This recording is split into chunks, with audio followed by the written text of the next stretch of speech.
L'invité de la semaine avec Cédric Vernet sur Blues Café Radio. Bonjour à tous. Mon invité de cette semaine a réalisé un rêve, partir à Londres avec son équipe pour enregistrer un disque dans le studio le plus mythique d'Angleterre, Abbey Road Studio. Il en ressort un album 100% acoustique et des souvenirs plein la tête. Bonjour Gaël Beswell. Hello Cédric et tous les auditeurs, j'espère que vous allez bien aussi. Gaël, je le disais, cet album était un rêve pour toi, alors à quel moment a germé l'idée d'aller faire un disque là-bas à Abbey Road ?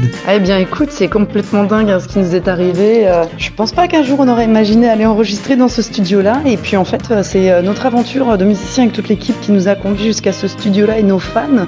Et puis quand on a lancé l'aventure de l'album Your Journey, on s'est dit ce serait bien de faire quelque chose complètement dingue et d'aller enregistrer des bonus en fait à Abbey Road pour prolonger un peu l'histoire de ce qui nous était arrivé en tant que musicien. Donc voilà comment a germé cette idée en fait, c'est tout ce qu'on a vécu qui nous a emmenés dans ce fabuleux studio. I don't give up when they cry. I stood and prayed all the night. It's breaking down such a sacrifice. Ce rêve, Gaël, tu l'as réalisé avec tes fans qui te soutiennent et qui ont permis le financement de ce projet. Exactement. On a réussi cette aventure, cette folle aventure avec tous nos fans. Voilà, donc c'est vrai qu'on s'est retrouvés à 5 dans ce studio, mais c'est comme si on était partis à plus de 1000 dans ce studio avec tous nos fans qui nous ont encouragés pour cet album participatif. C'était vraiment incroyable et aujourd'hui je suis vraiment très très reconnaissante de ça et je leur dis encore un grand merci parce que je sais qu'il y en a beaucoup qui vont écouter cette interview. Il y avait une partie d'eux aussi avec nous quand on a pu enregistrer cet album grâce à eux. Tu sembles d'ailleurs très attaché à l'autoproduction, c'est le cas encore pour ce nouvel album. Est-ce que c'est un choix pour rester libre ? Ah bah oui, c'est vrai que ça laisse une énorme liberté à tous les niveaux en fait d'autoproduire ces albums. Après c'est vrai qu'au départ, quand j'ai fait cette première démarche, je savais pas du tout l'aventure où elle allait nous amener en fait, et c'est devenu quelque chose de complètement dingue. Et on a vu qu'on pouvait être autonome en fait en finançant nous-mêmes nos projets, en faisant des précommandes d'albums avec les gens. On a fait pas mal d'albums produits de cette façon-là parce qu'on voulait continuer d'avancer avec toute mon équipe et qu'on n'avait pas au départ un producteur qui se lançait pour financer nos albums. Donc on s'est dit si on veut que notre musique elle existe, il va falloir qu'on la fasse exister d'une certaine façon. Et on a eu la chance d'avoir tous nos fans qui nous ont suivis à chaque fois et on a produit de cette façon-là 3 albums. Mais cette aventure elle serait pas la même aujourd'hui si nos fans n'avaient pas été là. Gaël, revenons à Abbey Road, à Londres, studio mythique, on l'a dit. J'imagine que l'émotion devait être à son comble. Qu'est-ce que vous avez ressenti en enregistrant là-bas ? Ah non, mais c'est complètement dingue. Je souhaite à n'importe quel artiste de vivre cette expérience une fois dans sa vie et aux artistes indépendants aussi, de se dire que tous ces rêves sont possibles à vivre une fois dans sa vie. C'était complètement dingue. Tu vois, on a enregistré fin 2019 là-bas, voilà, donc avant toute la période du Covid en plus. Et c'était dingue parce que même aujourd'hui, je crois que j'arrive pas à trouver les mots justes et les bons mots pour expliquer ce qu'on a ressenti, ce qu'on a vécu, parce que quand tu arrives là-bas, que tu traverses ce fameux passage piéton, tu pousses la première grille, tu te retrouves devant cette porte d'Abbey Road, puis tu pousses cette porte, tu traverses les couloirs, t'arrives et tu pousses la porte du studio 2. Et là, tu te prends une claque phénoménale d'émotion, d'énergie. Il y a quelque chose de très spirituel qui se passe à ce moment-là. C'est assez dingue parce que chaque recoin de la pièce que tu vois te fait rappeler un documentaire que tu as pu voir, un reportage, des clips qui ont été enregistrés là-bas d'artistes qui nous ont donné envie de faire cette musique-là aujourd'hui. Donc c'est assez dingue parce que quand on s'est assis, quand on a installé notre matériel, qu'on a joué nos premières notes, je me rappelle que là, tout le monde s'est regardé. Il n'y en avait pas un qui bronchait. On se regardait et en fait l'émotion était palpable, l'énergie était palpable. Et moi je me souviens que la première note que j'ai chantée, j'avais l'impression que c'était la première fois de ma vie que j'enregistrais une chanson et que j'étais en studio. On était vraiment très très concentrés à ce moment-là, mais c'était complètement dingue.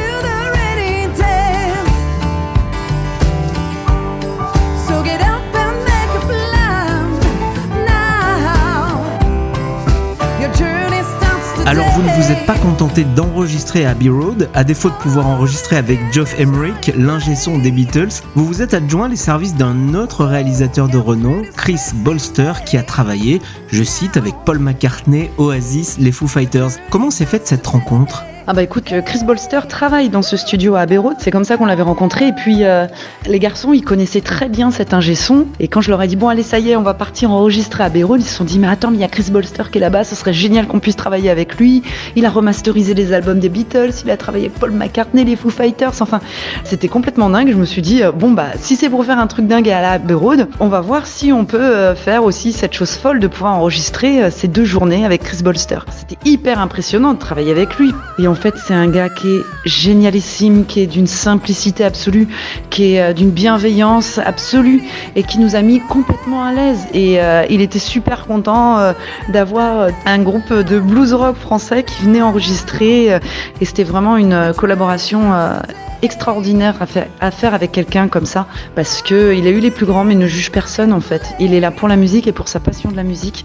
Et c'est quelqu'un de formidable, Chris Bolster. Cet album, sobrement intitulé Live at Abbey Road Studio, comporte des compositions revisitées en acoustique comme Perfect Foil, 25 Hours ou Selfish Game, que tes fans connaissent bien, mais il y a aussi quelques surprises, notamment un titre inédit, Lovely Lie. Alors quelle est l'histoire de ce joli mensonge ? Ah oui, cette chanson Lovely Lie, en fait, c'était une chanson qu'on avait composée au moment de Your Journey.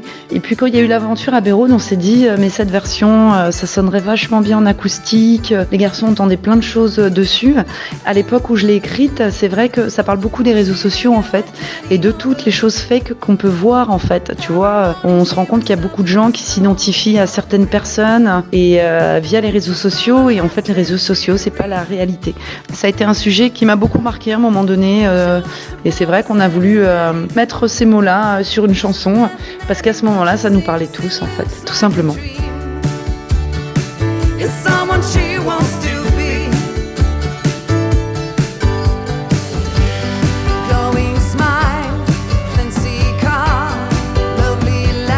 Autre surprise, une reprise, et quelle reprise, puisqu'il s'agit d'un titre de Vanessa Paradis en français, Tandem, un titre écrit par Serge Gainsbourg. C'est un choix surprenant. Ah mais je savais que tu allais me poser cette question-là. C'est vrai que quand on a été enregistré à Abbey Road, on s'est dit oh, c'est vrai que ce serait sympa quand même de faire un titre en français parce que ça marquerait le coup. On est français, on va enregistrer dans ce studio mythique, on chante en anglais. Et puis moi j'avais cette chanson Tandem que j'adore et que j'adorais, que je chantais quand j'étais toute jeune, que je chantais, que je reprenais. C'est une des rares chansons en français que je chantais à la guitare et du coup c'était une évidence de faire ce titre-là. Moi je suis une grande fan de l'écriture de Serge Gainsbourg. C'est vrai que j'adore Vanessa Paradis parce que je trouve que c'est une artiste qui a toujours su choisir les bons textes à chanter. C'est pas une chanteuse à voix, mais c'est une chanteuse qui a toujours les mots justes. Et dès qu'il a fallu choisir un titre en français, c'était évident de vouloir faire celui-ci. L'écriture de Gainsbourg, mine de rien, dans les choix, les sonorités, après des mélodies, ça sonne très anglophone. Et on s'est tous mis d'accord là-dessus, c'était une évidence et on s'est éclaté surtout à faire ce morceau-là.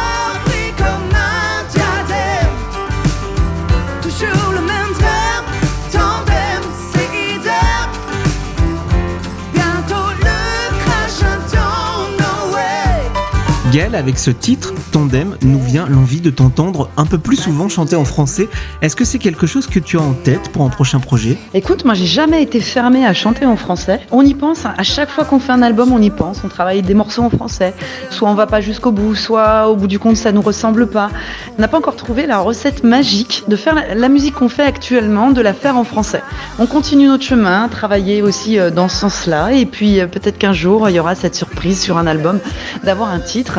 Les gens nous attendent aussi un peu avec ça, donc je dis patience, ça arrivera le jour où ça devra arriver. Gaël, tu ne pouvais pas jouer à Abbey Road sans interpréter une autre reprise, Help des Beatles. Il paraît même que Ringo Starr lui-même a approuvé votre reprise. Est-ce que c'est vrai ça ? Ah mais tu sais, on pouvait pas se retrouver dans ce studio-là sans jouer cette chanson parce que c'est cette chanson qui nous a quand même amené jusqu'à ce studio. C'est l'histoire de cette chanson que j'ai chantée à mes débuts en acoustique et que c'est un des premiers covers que j'ai joué avec Michal quand j'ai commencé mon projet de compo, que Michal m'a accompagné. Et du coup, c'est vrai que Help, voilà, ça fait 12 ans, quasi 12 ans qu'on la chante à tous nos concerts. Et cette chanson-là, c'est vrai qu'on a eu la chance de pouvoir la jouer en première partie de Ringo Starr à l'Olympia en 2018. Donc c'était complètement complètement fou parce que je me suis dit mais c'est le meilleur endroit pour la jouer.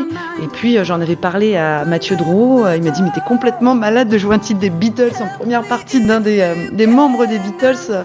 Ils avaient été demandés au manager de Ringo Starr, bon bah Gaëlle, dans cette liste elle a mis de vouloir faire leur version qu'ils font de Help pour un clin d'œil aux Beatles. Et puis Ringo Starr a dit oh mais moi je la joue pas ce soir donc ils peuvent la jouer avec grand plaisir. Au moment de nos balances, il nous restait que 7 minutes pour faire les balances parce qu'ils avaient pris pas mal de retard, on était en trio acoustique.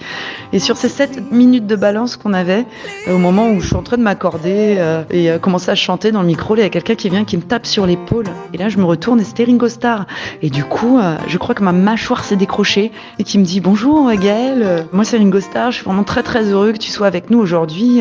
Quelqu'un de très adorable, simple, et c'était un grand moment. Et puis je me rappelle ce soir-là dans la salle, il y avait énormément de têtes connues. Il y avait John Bess qui était là, qui était assise à côté de ma mère, et on s'est retrouvés à jouer ce titre des Beatles, Help, devant le public des Beatles, devant un des fondateurs de ce morceau en fait, qui a contribué à la musique de ce morceau. Et merci à la vie, merci aux Beatles de nous avoir offert ce moment-là à l'Olympia avec cette chanson-là, parce que c'est tout ça qui a conduit cette folie à Abbey Road en fait, et que nos fans nous ont suivis en fait dans cette aventure. Merci beaucoup Gaëlle Buswell d'avoir été notre invitée cette semaine sur Blues Café Radio. On se quitte avec un extrait de ce nouvel album Live at Abbey Road Studio. À très bientôt. Merci beaucoup, à très bientôt. J'espère qu'on va se croiser très très vite sur la route des concerts, des festivals, des spectacles et qu'on va tous profiter ensemble et passer un bon moment. Merci à tous. Ciao.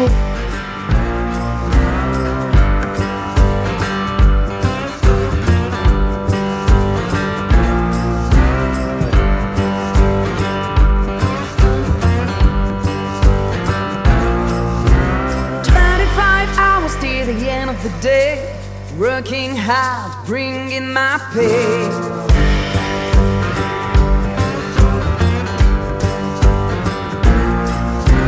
$20 to pay my bills, barely enough for the gasoline.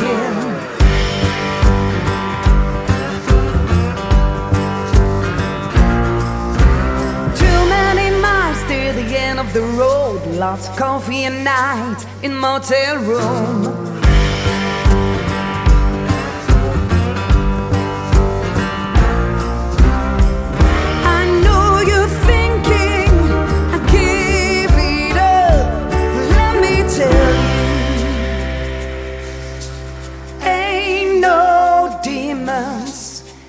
Stuff enough to slow me down.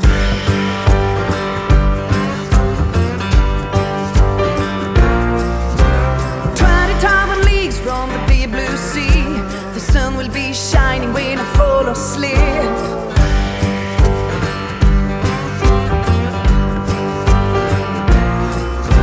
Endless faces in the crowd that give me enough to make me proud.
Just couldn't stay.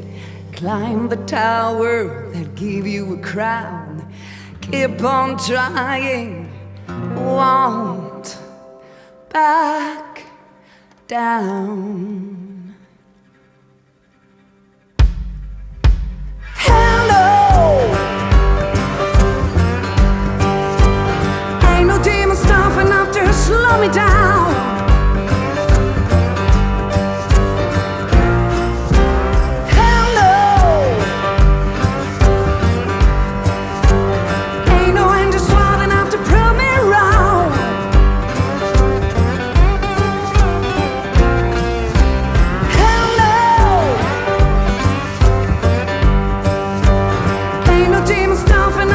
Slow me down.